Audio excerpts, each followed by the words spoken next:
birds that shed it's a lonely view, and with the birds that shed it's a lonely view, and push me up. In the clip for their song Scar Tissue, we see a bruised and battered band travelling through the desert.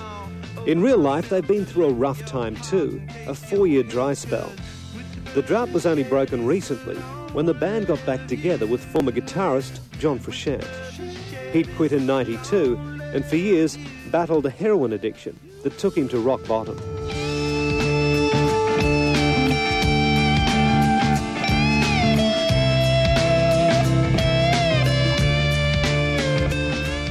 Lead singer Anthony Kiedis gave up his dabbling in drugs, but along with bassist Flea, was frustrated at the band's poor form.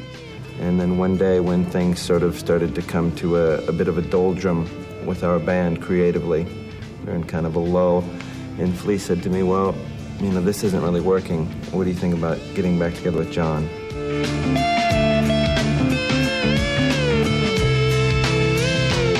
And so he called him up and asked, and John was ecstatic, and a few days later we got into the garage and started playing, and the rest was history. That old magic came back together again? Instantly. Instantly, beautiful experience. Give it away, give it away, give it away now. Give it away, give it away, give it away now. Give it away, give it away, give it away now. In their early days, the band projected a wild, high-energy image. Their new material still includes some punchy, funky numbers, but there's also a maturity and a mellowness. Do you think the album's much of a progression from your earlier work?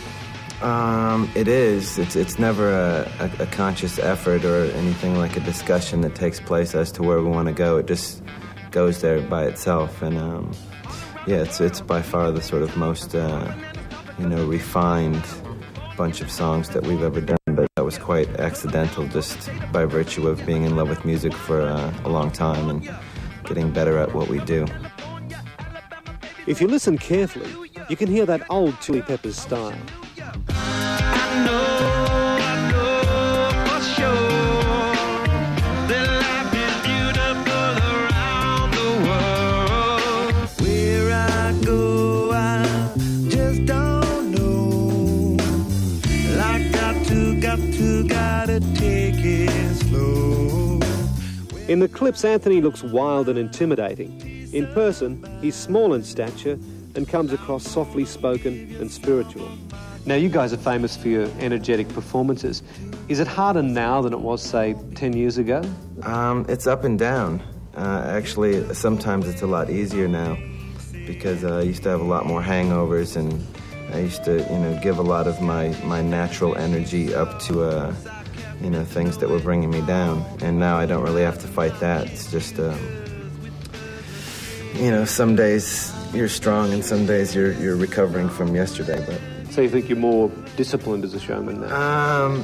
Just less likely to abuse myself. So what sort of preparation do you guys do to prepare for a performance? Well, it actually starts about an hour before, which is right about now. Everybody has their own routine. Flea really has to get into a warm-up state with his chops, so he'll go into his special room, which is designed for his needs, and he takes his bass in there and he plays and he plays and he plays and he plays scales and he plays punk rock, and he just to get all of his muscles limber and flowing. My gig is to do the set lists, to take a real good look at all the songs we have and put them in an order that's going to make sense for the show. Make green tea for everybody, a little bit of ginseng, and then we all kind of converge about 30 seconds before we go on, and we get into our soul circle and kind of meditate and pray on what we're doing here in the first place and how can we conduct beautiful things for the people who are here.